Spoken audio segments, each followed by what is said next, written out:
Eu mandei para o Gmail, Escola de Profetas, o link do. Estão ao vivo já. Já estamos? Olá, boa tarde. Já.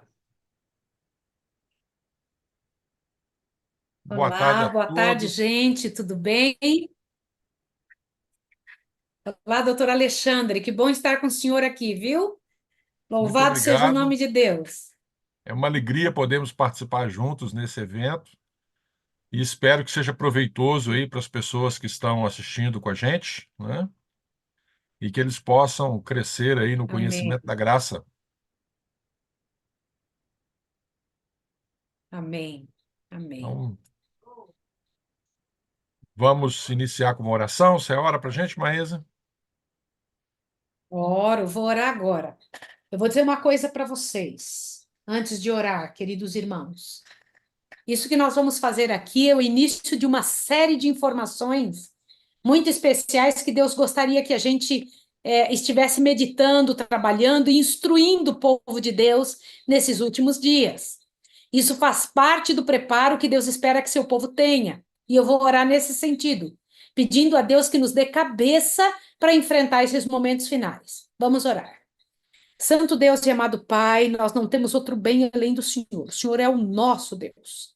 Nós rogamos a Ti que, na Tua misericórdia, o Senhor nos ajude agora a passar, Pai de amor, por todas as coisas que, de alguma forma, nos impediram de estarmos prontos para esta hora.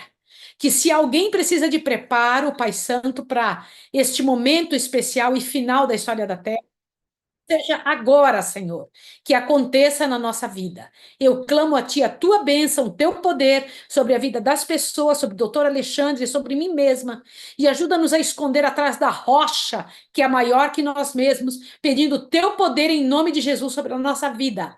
É em nome dele que rogamos e agradecemos. Amém, Senhor. Amém.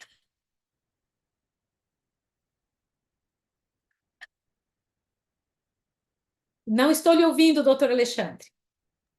Ah, desculpa, acho que tinha um delay Pronto. aqui. Tá.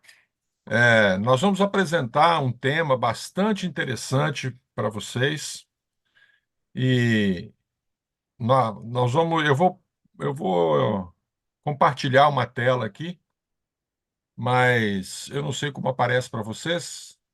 Eu acho que vocês já estão vendo, né? Acho que sim, né? Sim, estão vendo. Sim, Estão vendo? tá muito Bom, nós bom. vamos falar sobre o tema e vou fazer aqui uma interlocução com a Maísa. A Maísa vai fazer algumas intervenções, a hora que ela entender que são necessárias, Sim. e a gente vai compartilhando juntos. Nós já trocamos ideias a respeito do tema e do material. Nós vamos falar sobre a era de perseguições na igreja. Por que que escolhemos esse tema? Bom, esse tema ele é muito propício por conta de todas essas comoções do Apocalipse que a gente está vendo no início desse ano. Parece que Sim. existe um despertar aí das pessoas em querer conhecer mais sobre o Apocalipse, e as notícias também são apocalípticas. Tudo que a gente está vendo acontecer no mundo, na ecologia, no clima, nas guerras, está apontando para uma situação de fim dos tempos. E quando a gente fala em fim dos tempos ou tempo do fim, né, que são duas coisas distintas, é, Uhum. a gente não pode nos furtar ao assunto das perseguições, das tribulações que o Apocalipse também fala que o povo de Deus vai enfrentar. Tá? Essas perseguições, elas acontecem por causa de um jogo de poder entre reis, religiosos, poderes econômicos, né? Uma série de setores que vão nesse carrossel da vida, né? Influindo a respeito delas. A Bíblia fala para a gente de três grandes tribulações. E tribulação e perseguição é a mesma coisa. A primeira está descrita em Daniel, capítulo 12, 1. Estou colocando assim na ordem cronológica em que aparece na Bíblia. O verso que diz: Naquela ocasião, Miguel, o grande príncipe, que protege o seu povo, se levantará. Haverá um tempo de angústia tal como nunca houve desde o início das nações até então. Então, guarde essa expressão aí: haverá um tempo de angústia. Bom, na sequência cronológica da Bíblia, nós vemos o sermão profético de Cristo em Mateus 24, e Cristo está dizendo assim: haverá então grande tribulação, como nunca houve desde o princípio do mundo até agora. Vejam que ele repete as palavras de Daniel. E diz assim: imediatamente após a tribulação daqueles dias, o sol se escurecerá, a lua não dará a sua luz, e as estrelas cairão do céu, e os poderes celestes serão abalados. O que nos ajuda a situar essa tribulação lá antes da volta de Jesus, mas depois do período dos 1260 anos. Mas será que isso é assim mesmo? Porque lá em Apocalipse 2:10, nós temos um outro texto, e esse texto diz assim: vocês sofrerão perseguição durante 10 dias. Ser fiel até a morte, dar-te-ei a coroa da vida. Bom, para a gente entender essas perseguições, nós vamos ter que voltar no tempo e entender a história do povo de Deus desde o princípio. A primeira grande tribulação que o povo de Israel teve foi lá no Egito, mas eles ainda não eram uma nação institucionalizada. Eles passam a ser uma nação institucionalizada depois que eles entram na terra de Canaã. E quando eles estão na terra de Canaã, então a primeira grande tribulação que eles têm é o cativeiro babilônico. Vocês se lembram do cativeiro babilônico, né? O cativeiro babilônico foi quando Nabucodonosor invade a Terra Santa, e ao invadir a Terra Santa, ele leva uma série de cativos em 2 ou 3 levas, leva esse povo para a Babilônia, né? E numa dessas levas, né, na primeira, vai Daniel e seus companheiros, e a gente vê a luta que existe lá, e o ápice dessa luta é a fornalha ardente. Quando Nabucodonosor vira para esse pessoal e diz assim: e que Deus poderá livrá-los das minhas mãos? Então, nós vemos aqui a luta entre o poder civil e o poder religioso, né? Muito bem. Então, a Babilônia, primeiro grande cativeiro, a primeira leva foi em 605, antes da era cristã, e a segunda grande perseguição foi a da Pérsia. E lá na Pérsia a gente tem a história que a gente conhece da rainha Esther, de Amã e Mardoqueu. A gente vê essa história lá em Esther, capítulo 3, versos 8 a 11, quando Amã diz a Xerxes, né? Ou Artaxerxes, ou Xerxes, aqui quase que é um título. Então ele chega e faz uma fofoca e fala assim: ó, tem um povo aí espalhado pelo império, e eu marquei de laranja aqui, ó, cujos costumes são diferentes dos de todos os outros povos. Doutor Alexandre, só um segundinho. Pessoal que está nos assistindo, guardem estas informações como ouro, porque nós estamos estudando as perseguições e a razão pela qual elas aconteceram na grande luta entre o bem e o mal, e os detalhes que foram dados na palavra de Deus para a gente entender qual vai ser a razão que na frente você e eu vamos ser perseguidos. Então veja a frase, cujos costumes são diferentes do de todos os outros povos. E Isso os é muito nossos costumes, chocante. Maísa, são diferentes? Pois é, se não forem, nós estamos com um problema. Ou seremos os perseguidos ou os perseguidores. Então, assim, olha só como é que é esse negócio de costume. Quem é esse povo aí? Ah, aquele pessoal que guarda o sábado. Ah, aqueles vegetarianos. Aquele pessoal lá que não come carne. Ah, aquela turma lá que se veste diferente. E olha qual é o motivo da perseguição. Não convém ao rei tolerá-lo. Eita. Conveniência. Sim, Aí o pessoal fica assim, eu acho interessante às vezes as especulações do tempo do fim, né? Ah, as perseguições do final, vem aí a luta da Rússia, da China. Queridos, é uma questão de conveniência. A mesma coisa que sim, aconteceu no cativeiro persa vai acontecer depois, tá? Não, não é interessante para a gente, não é conveniente para a gente tolerar essa turma aí com esses costumes diferentes. sim. E Em favor de todos, alguns serão punidos. é, e essa turma que eles se referem aí são os fiéis servos de Deus que seguem a palavra dele, que obedecem os Que têm mandamentos os de costumes Deus, diferentes. que têm Que têm costumes os costumes diferentes, diferentes. né? Então veja como é que Amã, que representa o conselho do poder, que representa aquele empresariado que influencia o governante, olha como é que ele funciona. Se for do agrado do rei, decrete a destruição deles. Eu coloco 350 toneladas de prata na tesouraria real para que esse trabalho seja executado. Vocês já imaginaram o que Olha é isso? isso. 350 toneladas de prata? Nossa. Aí o rei tira o anel dele. Eu coloquei uma figura aí de um selo, tá vendo aí? Esse anel aí está no Museu de Arte Metropolitana. É um anel persa.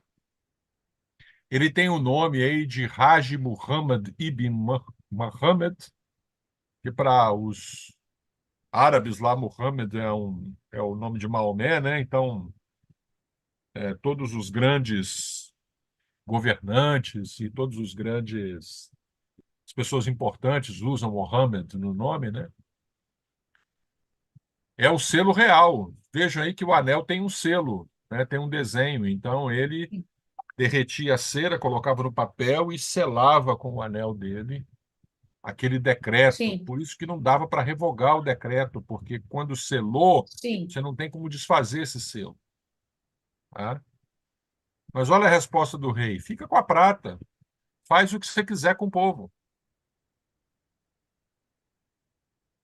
A gente que conhece a história toda de Xerxes e da rainha Esther, era interesse dele em destruir os judeus? Não. Ele foi influenciado a fazê-lo, influenciado pelo poder político, pelo poder econômico, pelo interesse dos poderosos. Tanto é que depois, quando ele fica sabendo a verdade real, ele quer voltar atrás, mas ele já tinha feito o ato legal e ele não tinha como retroceder esse ato legal. Mas Deus, assim como no cativeiro babilônico, livrou os jovens da fornalha ardente, aqui na Pérsia também o povo de Deus foi liberto. E não só isso, permitiu-se retornar na época do Império Persa para fazer a reconstrução de Jerusalém, né?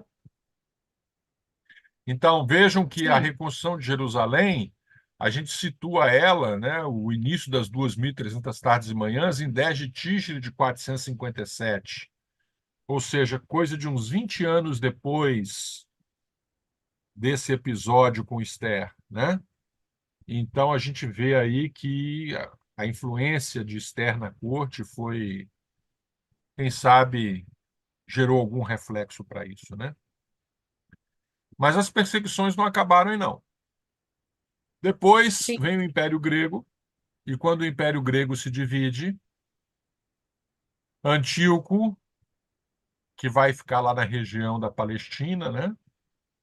No ano 167, invade Jerusalém, e quando ele invade Jerusalém, ele fica nervoso com o estilo de adoração e quer aniquilar a identidade do povo em função da religiosidade. Olha, meus queridos, no final dos tempos, o que vai motivar a perseguição é a identidade que a gente tem para com Deus. uma identidade cristã diferente, né? Uma marca diferente. O que é que fez Antíoco? Bom, ele profana o templo e, além de profanar o templo, ele ainda transforma o templo num culto a Zeus. Então, ele ordenou que um altar de culto a Zeus fosse erguido e que os sacrifícios deveriam ser feitos aos pés de um ídolo na imagem do rei. E eu coloquei essa imagem aí, que vocês estão vendo, é o altar de Pérgamo. Por que que eu coloquei isso aí? Vocês vão descobrir isso daqui a pouquinho. O altar de Pérgamo foi desmontado pelos arqueólogos alemães no século XIX e levado para Berlim, peça por peça, e remontado numa sala no Museu de Berlim. Então tá aí uma fotografia parcial que eu consegui fazer. Eu sinto muito não ter imagens melhores, porque eles estavam em reforma, já foi difícil fazê-las. Mas o altar de Pérgamo tem uma relevância muito grande na profecia bíblica. Inclusive Tanto é, citada no Apocalipse, não é? é, tanto é que lá em Apocalipse 2:13, falando da igreja de Pérgamo, né, Cristo diz assim: Eu sei onde você, Pérgamo, vive, onde está o quê? O A trono de sinagoga, trono de Satanás. Satanás. Tá? Eu vou falar dele daqui a pouquinho, por que que esse trono de Satanás é relevante aí, ok? E por que que ele estava em Pérgamo e não em outro lugar. Sim. Bom, depois da Grécia, ah, depois de Pérgamo, né? Eu vou falar de uma vez, mas eu e Maísa temos a intenção, queridos, de levar um grupo de pessoas para conhecer as 7 igrejas do Apocalipse em setembro desse ano. Depois eu falo disso para vocês. Né? Aqui vocês estão vendo uma foto que eu tirei no busto de Trajano. A estátua está sem a cabeça, porque os gregos e os romanos eles eram muito sabidos. Fazer uma estátua era muito cara. Quando vinha um novo imperador, o que ele fazia? Ele arrancava a cabeça e mandava o escultor só fazer a escultura da cabeça e botar a cabeça dele no lugar. Olha, eis uma coisa que eu não sabia. Então aí eu botei a cabeça de Alexandre, o Grande.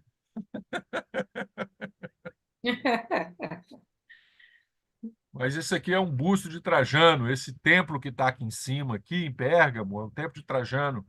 Essa fotografia embaixo aqui do teatro é o Teatro de Pérgamo. É interessante que se uma pessoa em pé aqui embaixo, né, não sei se vocês estão vendo o mouse aí, se você estiver sentado aqui em Sim. cima, você consegue ouvir a pessoa sem muito esforço.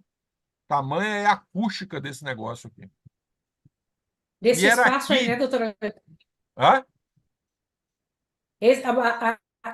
Onde está o cursor seu, aqui, ó, onde está o cursor do mouse, bem direitinho, é onde está isso, né? Que é o local onde se falava e em cima se ouvia direitinho. Ouvia direitinho. E aqui em cima, onde tem essa árvorezinha aqui, aquele altar Sim, de Pérgamo ficava aqui, o altar de Zeus. que é citado que o Senhor Deus faz menção dele em Apocalipse. Isso, aquele que foi desmontado, né? Que estava esse aqui do slide anterior, né?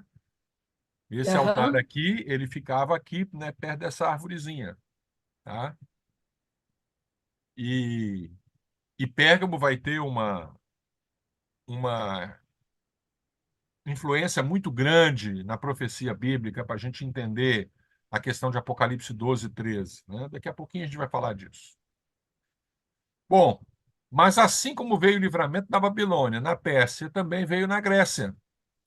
No ano 164, né, houve uma revolta dos judeus, eles conquistam a independência, e aí nasce a festa de Hanukkah, a festa das luzes, em que eles comemoram a purificação do templo. Se tivesse tempo aí, a gente contaria essa lenda, ou essa história, a gente não sabe se ela é verdadeira ou não, né, mas ela está narrada aí por antigos historiadores, de um milagre que aconteceu com a multiplicação do azeite. Os judeus comemoram isso até hoje, na festa de Hanukkah. Tá? Depois veio o Império Romano. E para a gente, esse Império Romano aqui, no século I a.C., é um marco importante. Porque o Império Romano ele existia antes disso, mas ele só vai ser relevante para a profecia bíblica e para a história de Israel a partir do século I a.C., tá? Porque aqui acontecem as grandes perseguições. É nesse período de perseguição que Jerusalém é destruída no ano 70. E aí vocês veem na imagem mais amarelada aqui em cima, que é o arco de Tito. Tito, na época em que conquistou Jerusalém, era filho de Vespasiano, né? Então era o general dele, ele ainda não era imperador, e ele volta vitorioso, e depois o Senado ergue esse arco em homenagem a ele. Esse arco está de pé até hoje em Roma. Se você vê lá, na parte interna do arco, do lado direito, a gente vê os romanos carregando aqui, olha, a menorá, que era de Oh, ouro olha puro, só. levaram embora para Roma. Estão levando aqui na imagem também outros utensílios do templo de ouro e prata. É essa tribulação que Jesus se referiu, parte dela. Haverá grande tribulação, porque apesar da destruição da Babilônia, do cativeiro persa, da invasão grega, depois da perseguição de Roma, Israel deixou de ser uma nação de Deus para sempre. Finalizou lá as 70 semanas de Daniel, nunca mais se tornou um povo homogêneo de Deus. Marca o fim da era de Jerusalém, de Israel como povo de Deus. Mas não seria a última perseguição, porque Jesus, quando em São Mateus 24, está narrando a grande tribulação, ele está fazendo uma ponte entre a destruição de Jerusalém e os eventos finais. E fica fácil a gente entender Opa. isso, né, mas Uhum. Sim, fica sim. fácil Então, entender os isso. dois, o Ah, cumprimento duplo, né? e Aplicação dupla das profecias. isso aí, uma aplicação dupla. Por quê? Jesus começa narrando a destruição do templo, lá no verso 15, e depois ele começa a entrar nos eventos que antecedem a volta dele. Então, ele está ali num importante ponto de transição. E Uhum. lá em Apocalipse 2:10, o mesmo Jesus vai dizer para João: ó, não tenha medo do que você está para sofrer. O diabo lançará alguns de vocês na prisão para prová-los, e vocês sofrerão perseguição de 10 dias. E esses 10 dias proféticos aqui, que foram 10 anos, e a gente vai ver que foram exatamente 10 anos. Doutor Alexandre, só um Ah, segundinho. Aqui no grupo foi levantado já essa pergunta entre as 334 mensagens que já mandaram até agora. uau! Foi perguntado sobre esses 10 dias. E eu estou tentando achar aqui a Rosa. Rosa diz: ontem fiz essa pergunta na escola sabatina. Achava que esses 10 dias seria na nossa época por falta da vinda de Jesus. Então, é muito bom trabalhar em cima disso. Rosa, fica de ouvidos abertos agora para você entender o que é que está sendo dito. Ô, Rosa, eu vou responder a sua pergunta daqui a 2 minutinhos. Eu vou apresentar aqui um slide em que a gente tem uma sequência histórica para situar esses 10 dias no tempo. E o ápice dela foi na perseguição de Diocleciano, que queria exterminar o cristianismo da face da terra. Tá?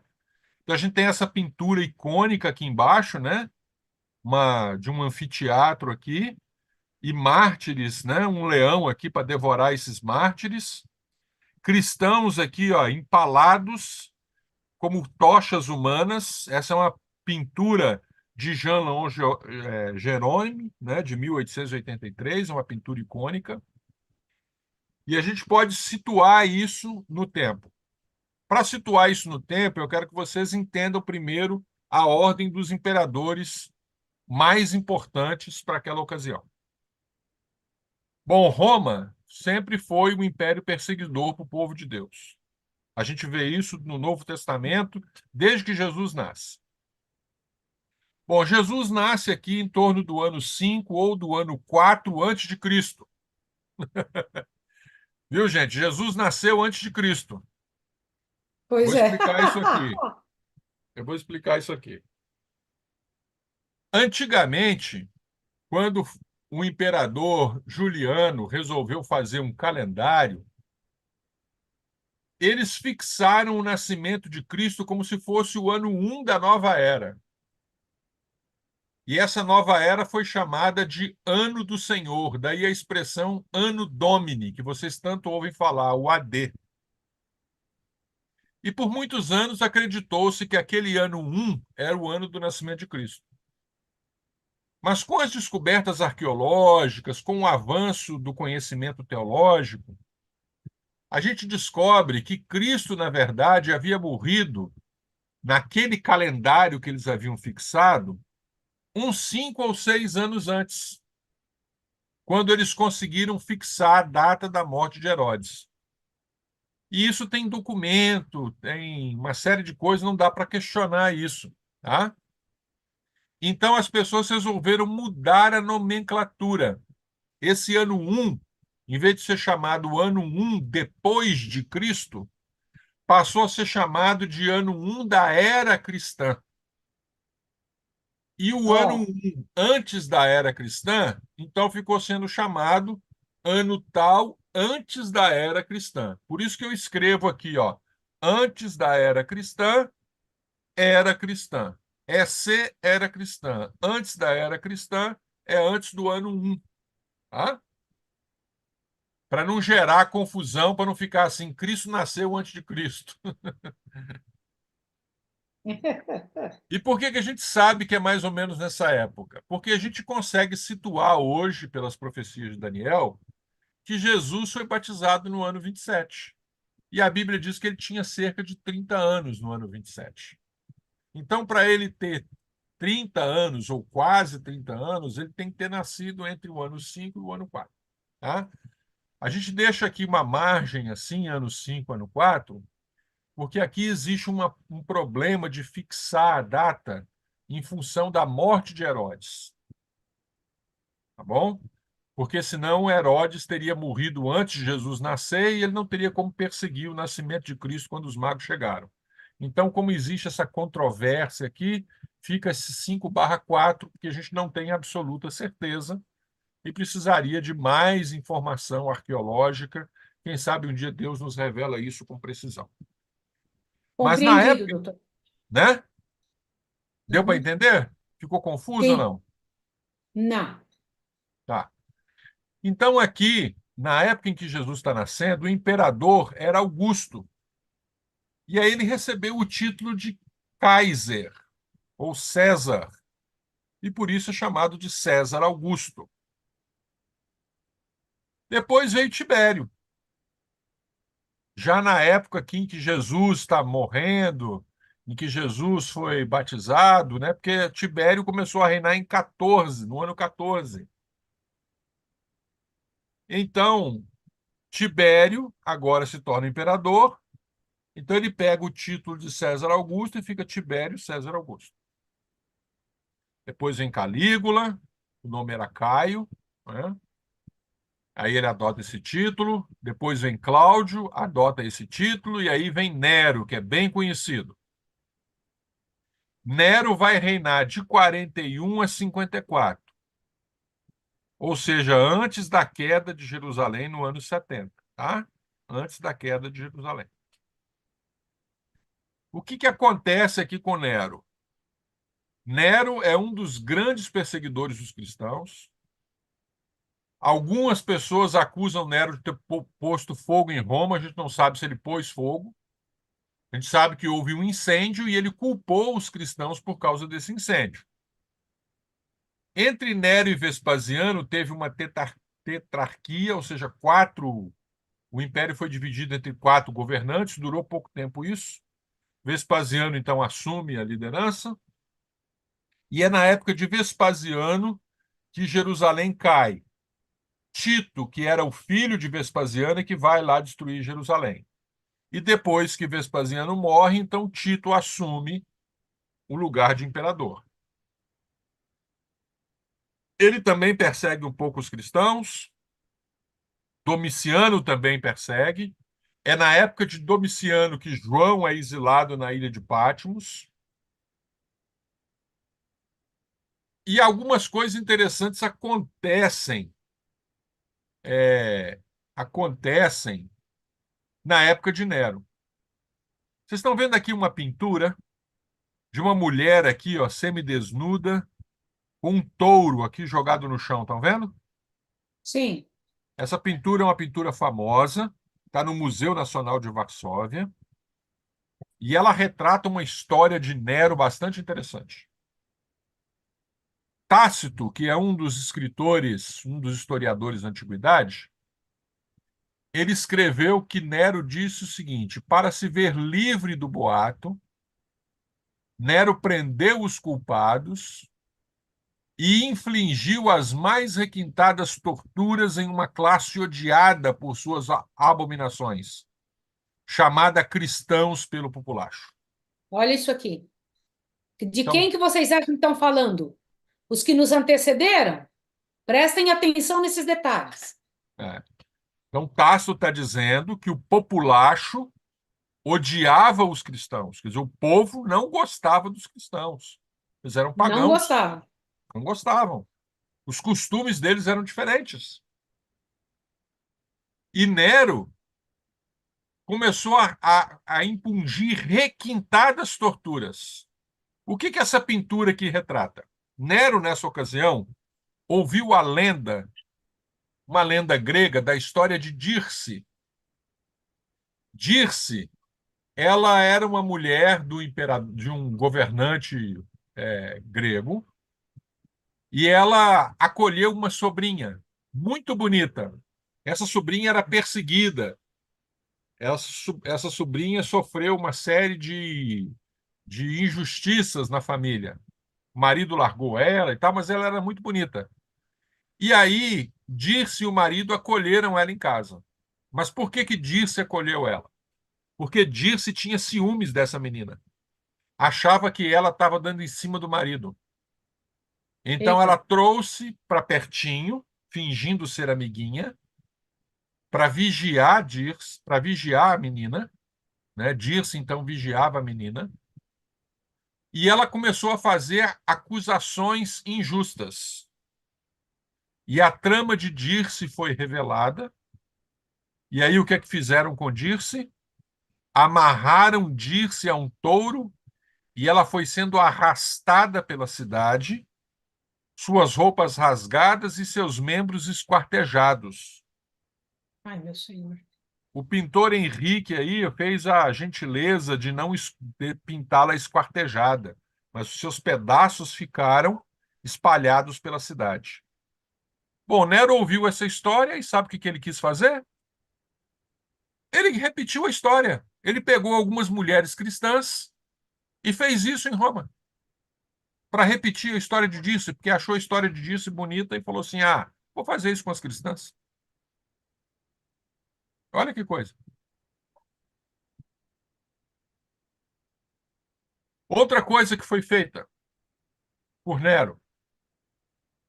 Olha o que Tácito está dizendo.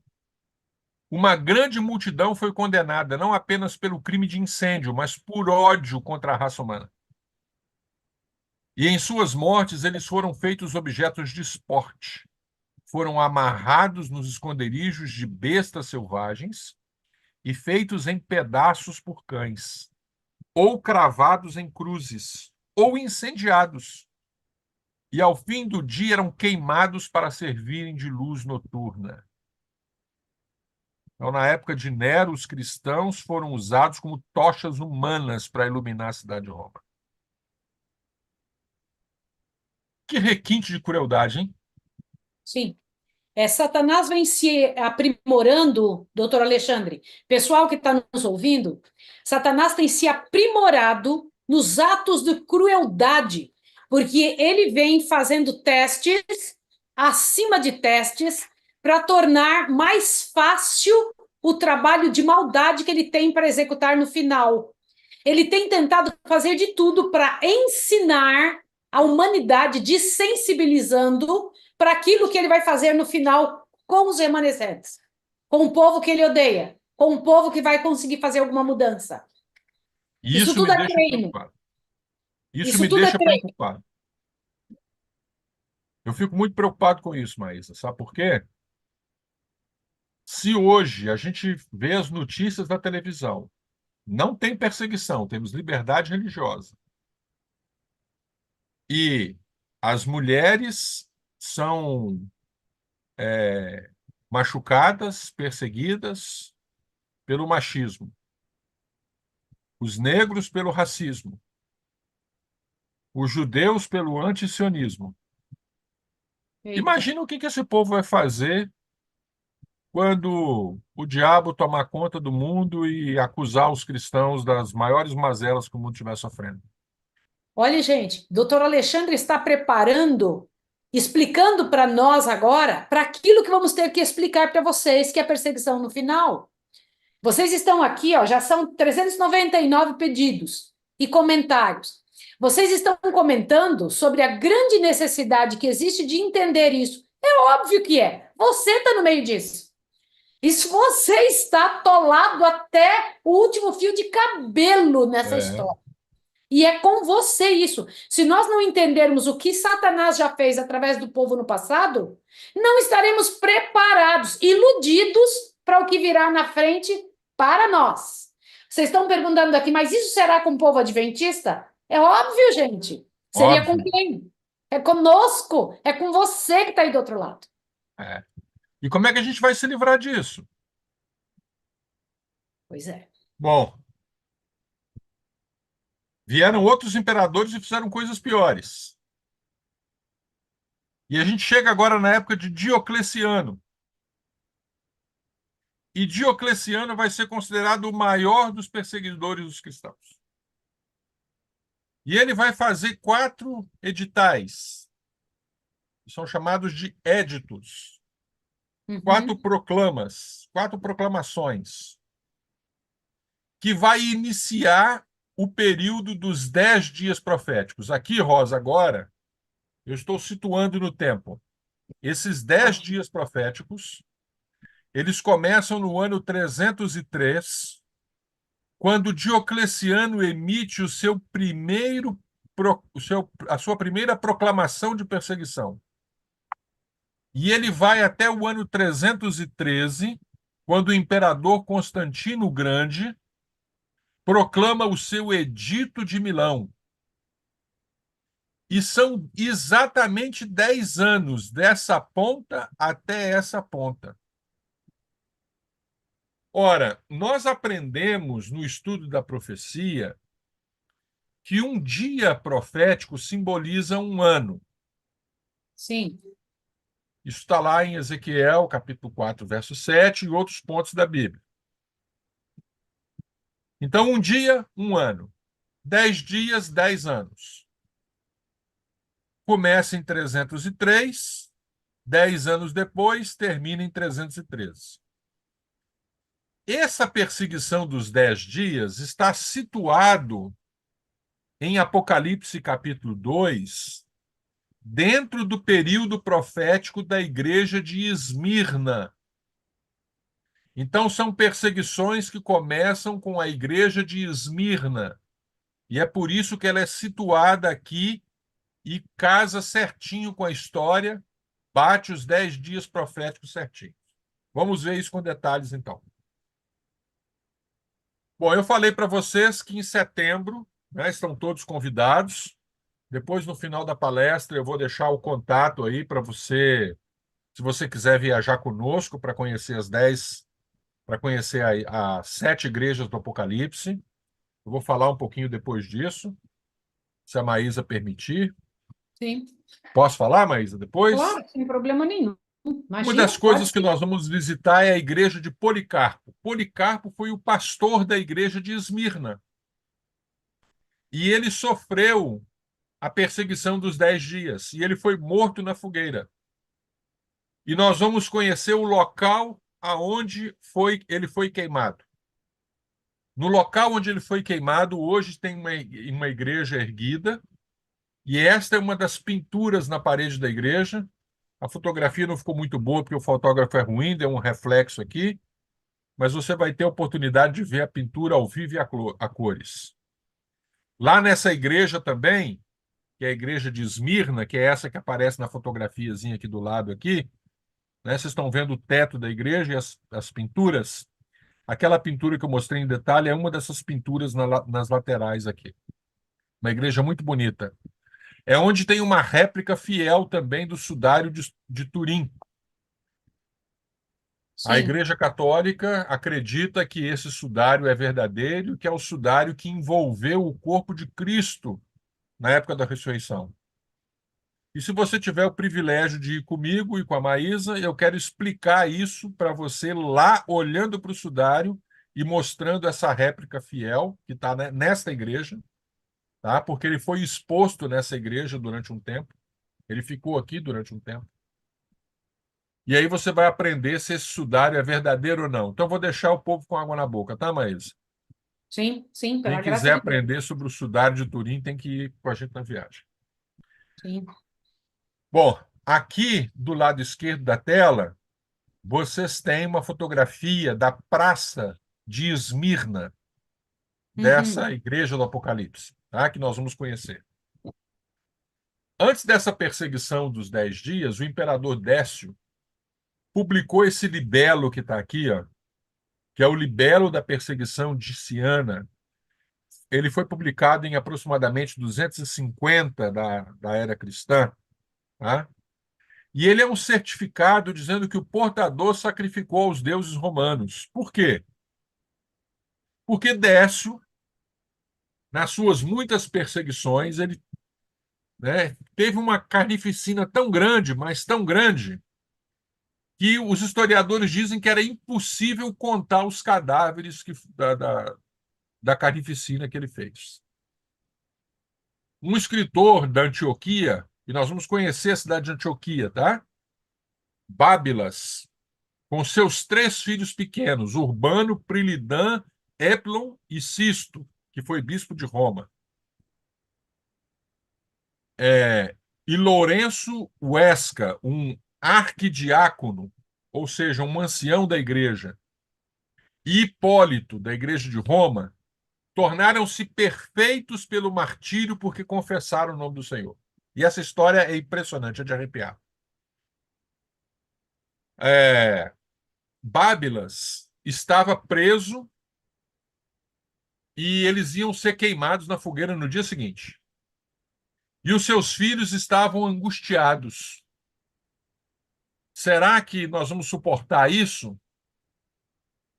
E Bábilas ia ser queimado primeiro, porque eles faziam isso. Eles pegavam, né, o pai, o principal, colocavam na fogueira e ofertava à pessoa a oportunidade de desistir da religião. Se ele desistisse da religião, ele confessava que ele havia sacrificado aos deuses, como fez esse camarada aqui, que a gente não sabe quem é, não aparece o nome dele no libelo, Uhum. e então ele era libertado da perseguição. Ele tinha que negar a fé cristã. Se ele não negasse, ele era queimado no fogo, com os outros assistindo, para ver se os outros desistiam de ser cristãos. Então, Bábilas combinou um sinal com seus filhos. Eita. Ele disse assim: se o fogo for suportável, eu vou fazer assim, ó. Vou dar um sinal assim para vocês. Sim. E eles descobriram que ele ia dar esse sinal, então eles amarraram a mão dele. Ai, meu Mas eles senhor. esqueceram de amarrar o polegar. E quando o fogo estava consumindo ele, ele levantou o polegar para os filhos que estavam na prisão, olhando das grades, olhando para a fogueira, né? O pai de costas, com o sinal de, ó, é suportável essa fogueira. E não são poucos relatos de cristãos que morreram cantando, morreram felizes, porque Deus os livrou da dor. Eita, que coisa linda.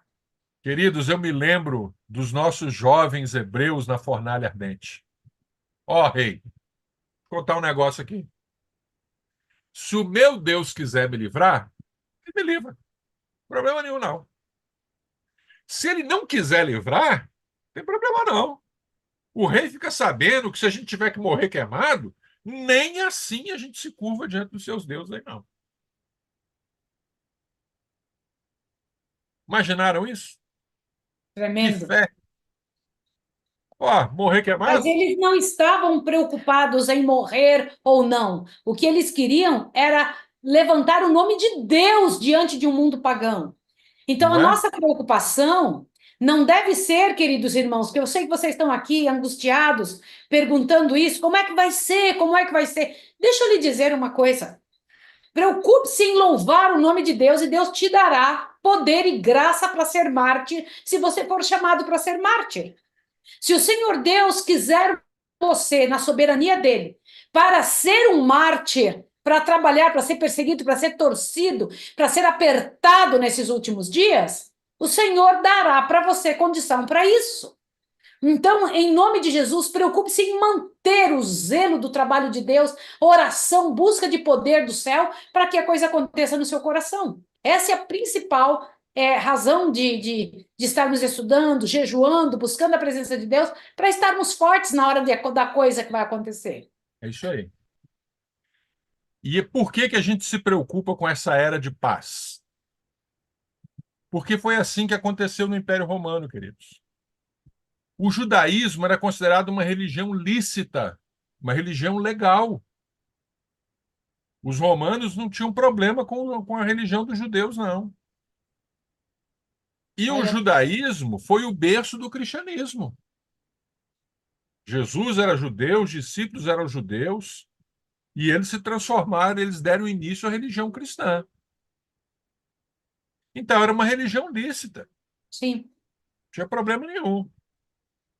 Os historiadores antigos até brincavam, diziam assim, essa religião aí é uma superstição, era chamado de superstício.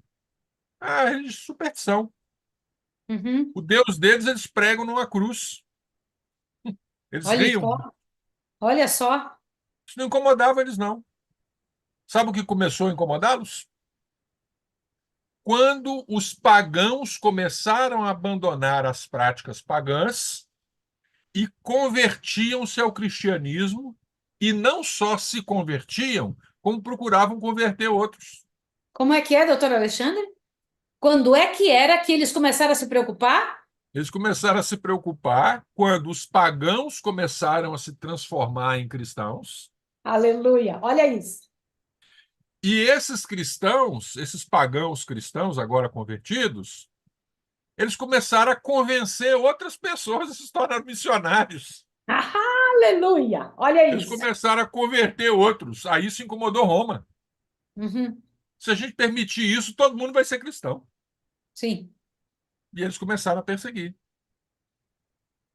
É por isso, meus queridos, que existe um texto do Espírito e Profecia que diz assim: comece a pregar e as fogueiras da perseguição reacenderão. Sim. Então, muitos podem pensar assim: então a gente não vai fazer trabalho missionário. Vamos ficar quietinho que não vai ter perseguição. E é exatamente isso que o diabo quer. É isso mesmo. Porque Que se você fica nota. quietinho, você se apostata e aí Cristo retarda a sua vinda, porque a seara não está madura para ele voltar. Sabe por quê? Olha que coisa interessante. A pessoa só quer ficar quieta para não ter perseguição quando o alvo é ela mesma. Se ela tiver como foco o reino de Deus, ela não está nem aí com o que vai acontecer com ela. Ela aprendeu a confiar em Deus. Ela aprendeu a colocar Deus em primeiro lugar. Doutor Alexandre, eu preciso falar um negócio. Vale? Queridos irmãos que estão me ouvindo, em nome de Jesus, vocês estão me ouvindo aí? Essas quase 500 pessoas que estão ouvindo agora, ouçam que eu vou dizer um negócio para vocês. Em nome do Filho de Deus. O meu ministério tem duas partes. Uma que aconteceu até agora. E outra que é a parte que o Senhor Deus tem me dado para fazer agora nesses últimos tempos. Qual é esta segunda parte? Abre bem seu ouvido agora, em nome de Jesus. O Senhor Deus me deu duas incumbências. Primeira, ensine o povo a orar. E a segunda, ensine-os, instrua-os para que o povo não pereça por falta de conhecimento. As perguntas que vocês estão fazendo aqui dentro, gente, as perguntas que estão aqui no nosso grupo, as perguntas que eu estou vendo aqui nessas 400 e tantas mensagens aqui que vocês estão passando, são perguntas de quem está preocupado com vocês. Nós precisamos começar a trabalhar numa outra esfera. Isso é muito sério.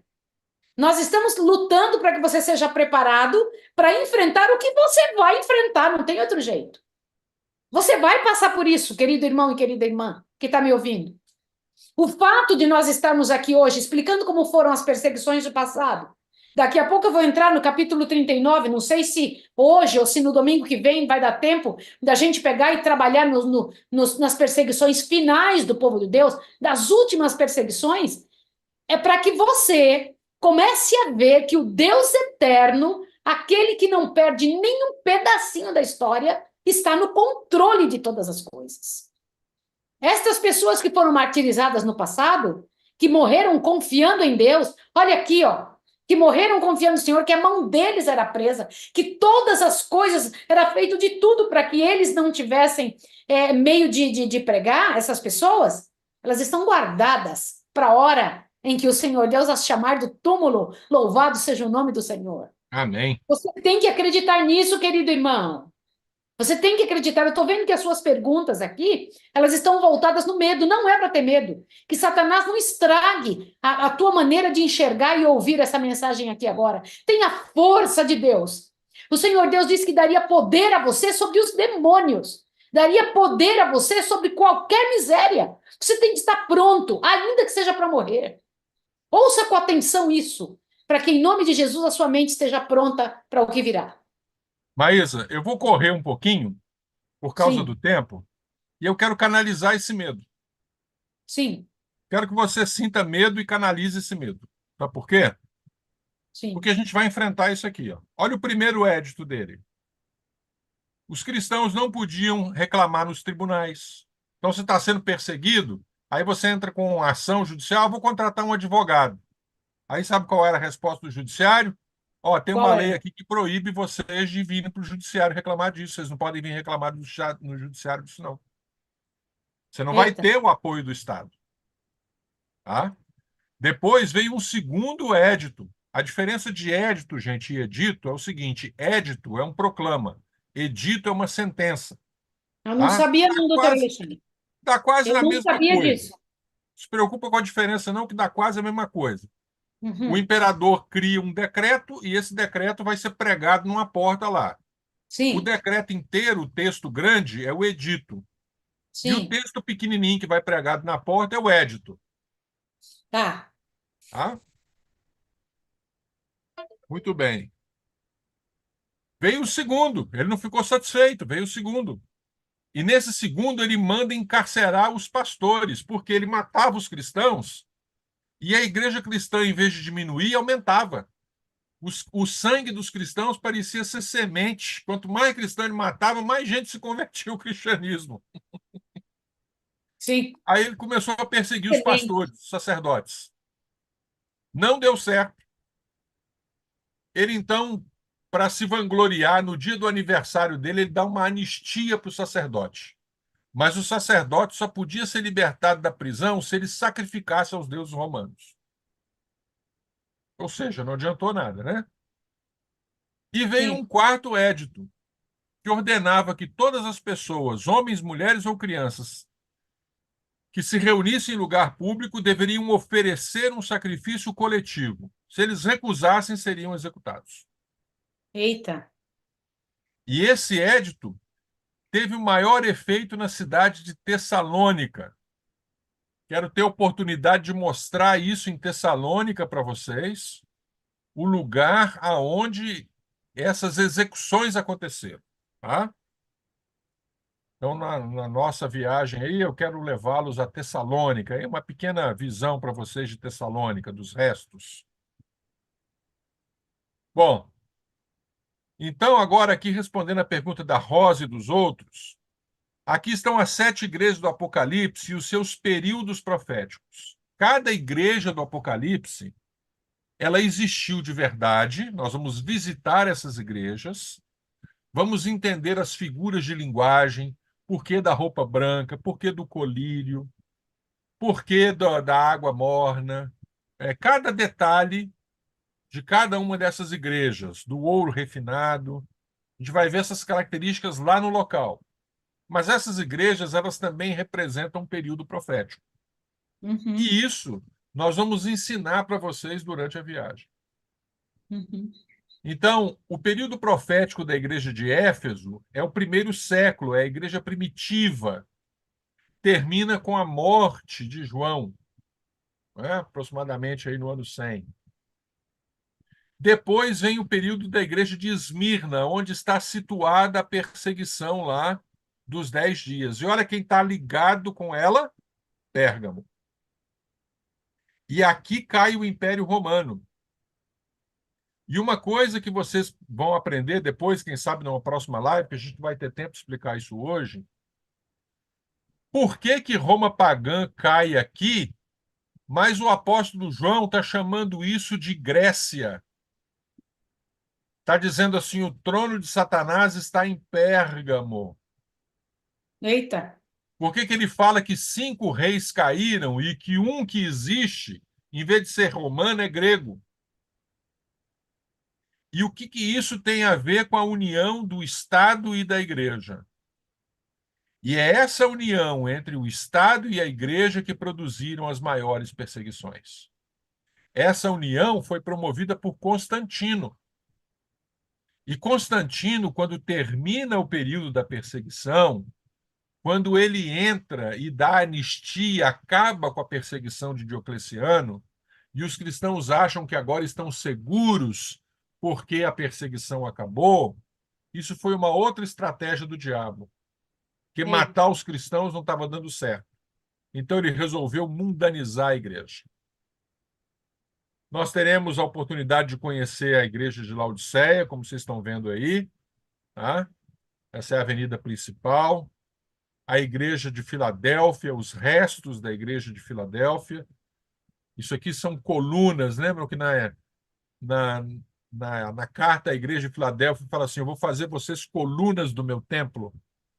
E eu vou explicar para vocês por que que essa coluna é desse jeito e não do jeito que está essa coluna caída no chão aqui. Ó. uhum. A Sim, igreja de Sardes, aqui na verdade não é a igreja de Sardes, é parte das ruínas lá de Sardes, tá? Mas a gente vai visitar a sinagoga em Sardes.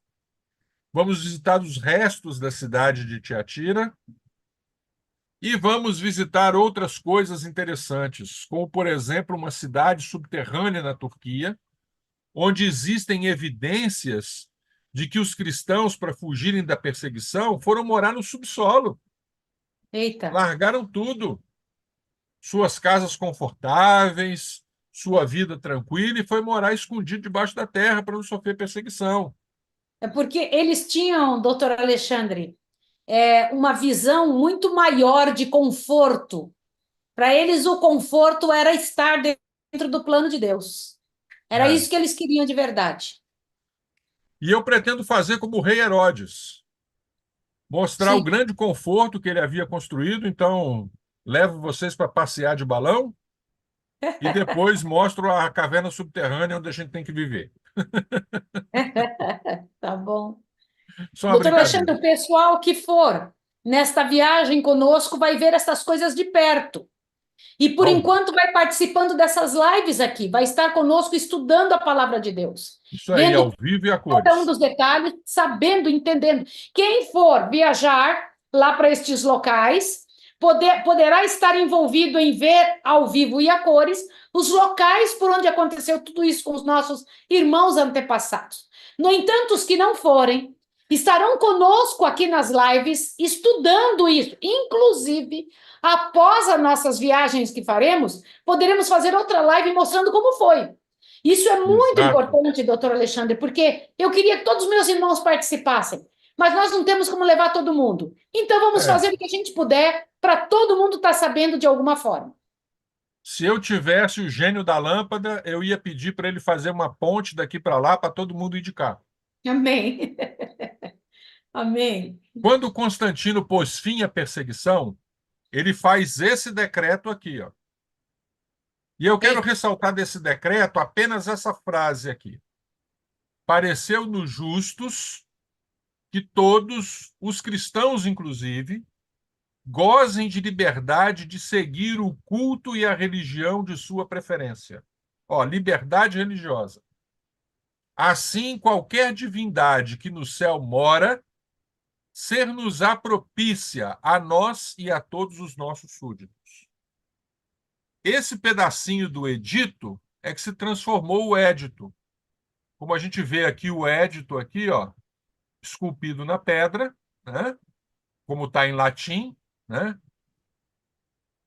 Dare ai Christiani e a tutti plena libertà de seguire ognomo la religione qui voglia.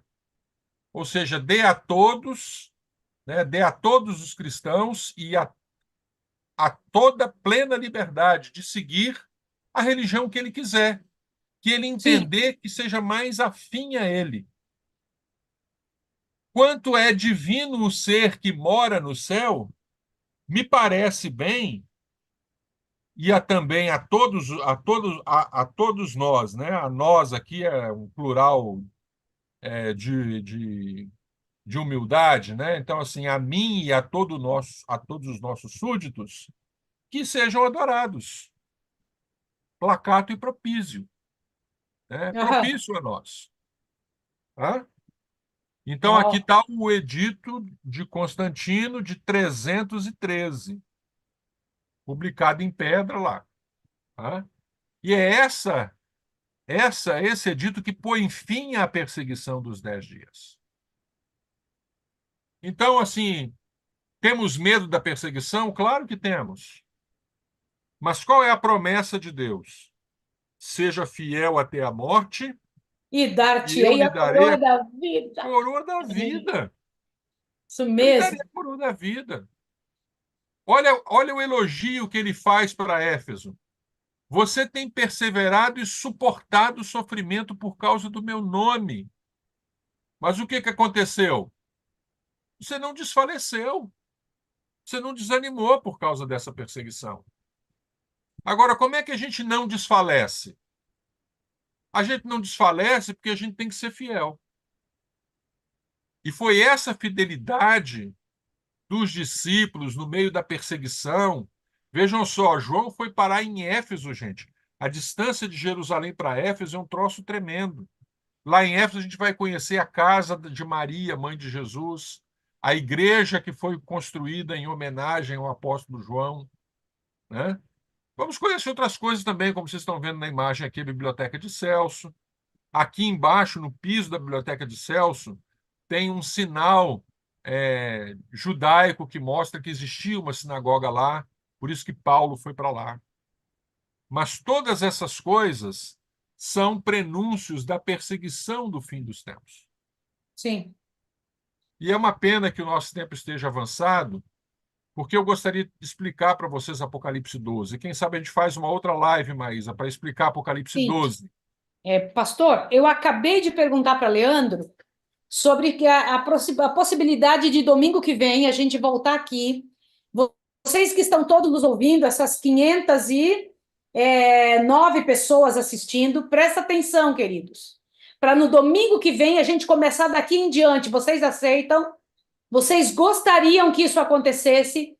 Para que a gente pudesse começar com Apocalipse 12, explicando direitinho para vocês como é que a coisa vai acontecer no final, para que vocês estejam prontos e a gente entrar no capítulo 39 do Grande Conflito, para explicar como vai ser a perseguição. Vocês aceitam isso? Me digam se vocês querem. Ótimo. E aí, Maísa, para não ficarem com medo, existe uma solução de Deus. Amém. E naquela ocasião, Miguel, o grande príncipe, Jesus, que protege o seu povo, se levantará. Amém, aleluia. E ele se levanta antes do tempo de angústia, porque quando ele se levanta é que acontece o tempo de angústia. Ou seja, ele se levanta antes da gente sofrer. Olha aí, ó. Dá uma olhada que coisa linda. E aí, Bendito quando seja o ele se nome de Deus. levanta, ele nos livra. Ele é o que Bom, protege os filhos do seu povo. Ele é o que protege. é. Eu quero, nesses 3 minutinhos que restam, Maísa, porque senão a gente não dá conta de ir para o culto na igreja, Sim. nós vamos visitar em setembro a Ilha de Patmos. Amém. Vamos conhecer onde João escreveu o livro do Apocalipse. Vamos fazer um cruzeiro pelas ilhas gregas. Vamos visitar a ilha de Creta, de Rhodes e de Santorini. Tá. Aqui em Creta, nós vamos não só ver o Palácio do Rei Minos e o Labirinto do Minotauro, aquela lenda do sítio do Pica-Pau Amarelo, a lenda grega, né? O pessoal lembra do sítio do Pica-Pau Amarelo aí do Minotauro? Pois é, essa lenda do Sim. sítio do Pica-Pau Amarelo é uma história grega. A história de uma lenda de um rei que era metade homem, metade touro. O labirinto é real, a história é a lenda. Mas o que a gente vai aprender aqui é como que Diana virou Virgem Maria, tá? É o que a gente vai aprender aqui. Nós vamos Sim. conhecer também na Turquia as 7 igrejas do Apocalipse. Se você quiser, você pode visitar o Castelo de Algodão, com as águas termais, a cidade Ó, de coisa linda. Hierápolis. Você pode tomar banho na piscina de Cleópatra, essa piscina maravilhosa aqui, dessas águas com essas ruínas aqui, ó. Você vai poder dizer assim: eu nadei onde Cleópatra nadou. Nós vamos conhecer a cidade de Corinto. Aqui do lado esquerdo tem o canal de Corinto. Do lado direito, a Acrópole de Atena, aonde está também o local conhecido como Aerópago, onde o apóstolo Paulo fez o seu famoso discurso lá, chamando atenção para o Deus desconhecido. Sim. Ou seja, será uma viagem interessante, tá? Aí, Nós vamos amém. conhecer as 7 igrejas do Apocalipse, vamos voar de balão na Capadócia, vamos fazer cruzeiros pelas ilhas gregas, e eu vou deixar esse QR Code aqui. Se você quiser receber o nosso roteiro, você aponta o seu celular para esse QR Code, grava o meu contato no seu telefone, e aí eu coloco você numa lista de transmissão para você receber os links das nossas lives. E eu também envio o material das nossas palestras, esses slides, eu envio para você também, tá bom? Para você Amém. propagar isso para outros, porque eu entendo que o conhecimento não deve ficar restrito a uma só pessoa, mas deve ser distribuído para o maior número de pessoas possíveis, tá bom? Amém. Então isso É. vai ficar gravado aí, tá? E se você quiser viajar conosco, você pode entrar em contato com a L7 Viagens, e a L7 Viagens é que cuida dessa questão financeira. Eu e Marisa não mexemos com dinheiro, gente. Nós contratamos uma agência, o preço é da agência, você divide parcela com a agência, você discute com eles lá sobre preço, porque essa excursão não é uma excursão com Para fins ganhar dinheiro. econômicos. Queridos, olhem bem. Doutor Alexandre está falando uma coisa muito importante. Eu não ganho um centavo para fazer essa viagem com vocês. Nem Nem eu, doutor pelo Alexandre. contrário. Pelo Pelo contrário, contrário, eu gasto, porque a gente pago, gasta. O negócio é o pago para seguinte. viajar com vocês e pago para viajar porque minha mulher não vai sozinha, não vou É, sozinho sem ela. Então eu gasto dinheiro para levar vocês. deixa eu dizer uma coisa a vocês. Vai um grupo? Vai. Mas os outros que não puderem ir estarão conosco aqui na live, a gente passando todas essas informações. Isso é muito importante você Isso entender. mesmo. Abra bem seu ouvido, você que está aí. Eu quero marcar um compromisso com você para próximo domingo, se Deus quiser. Próximo domingo nós estaremos juntos falando sobre esse assunto. Perseguição, o último tempo da história da Terra. E eu preciso terminar com uma coisa. Posso ter 2 minutos, doutor Alexandre, Sim, aqui? agora o tempo é todo seu. Tá, então ouçam aqui vocês, queridos irmãos, em nome de Jesus, para eu poder orar por vocês. Tá? Ouçam aqui o que eu vou dizer. Quando Jesus falou seu grande sermão, se você perguntar quais sermões Jesus falou, o principal deles foi, talvez o único, Sermão da Montanha. Quando ele fez uma coisa geralzona, assim, lá foi ele fazer um sermão. Outras foram orientações. E nesse sermão da montanha, o Senhor Deus se dirige ao povo falando o seguinte: e quando vocês orarem, não é se vocês orarem, é quando orarem. Fechem no seu na sua porta. Quando vocês orarem, ore ao seu Pai secreto. Quando vocês orarem, vocês façam... Peraí, o Senhor Deus supõe que você já esteja orando, não está te incentivando a orar. Já supõe que você ora. Queridos irmãos, eu estou insistindo com você. Ore. E o Senhor Deus fala, quando jejuares, a igreja já supõe que você jejua. E diz, quando der esmola, já supõe que você dá esmola. Querido irmão e querida irmã, nós temos que levantar uma geração de crentes adventistas que tenham um comportamento de crentes que estejam preparados para o último tempo da ira. Agora chegou a hora, em nome de Jesus. Ouçam o que eu estou dizendo a vocês. No próximo domingo, então, traga o maior número de gente que você puder, coloca nos links da igreja, faz o que você quiser para aparecer essa live. Nós vamos estar juntos. Estão pedindo que seja um pouco mais cedo. Percebeu isso aqui, meu bem? Para que dê tempo do pessoal estar pronto para ir para a igreja. Doutor Alexandre e Leandro vão colocar o horário certo aí, porque minha parte é obedecer, né? Eu penso que ali hoje eu tive uma Nós live. fizemos, Maísa, nesse É, horário, porque, deixa eu explicar para o pessoal. nós A tivemos escola de uma live profetas, antes. a escola de profetas hoje, meus queridos, estava encerrando uma vigília. É, Então, eles tinham tarefas até às 16 horas. E eu sim. não queria fazer esse encontro sem a Maísa. Por isso nós começamos às 17. Mas a gente gosta de começar às 15, porque aí 1h30 é suficiente e aí dá tempo depois do pessoal se preparar para a igreja, para jantar, para todas as coisas que precisam. Amém. Então, Outra vamos. informação importante. Nós não Sim, estamos fazendo essa viagem para viajar, não. Eu já estive nesses lugares aí 11 vezes. sim. Conheço isso de trás para frente. É, a gente está fazendo isso porque, assim, o nosso preparo para com a volta de Cristo, ele tem que ser tão grande que até tirando férias, eu tenho que preocupar com a espiritualidade. Amém, doutor Então eu Alexandre. disse para a Maísa assim, Maísa, vamos aproveitar um grupo que quer tirar férias em setembro e fazer uma imersão espiritual numa viagem de férias?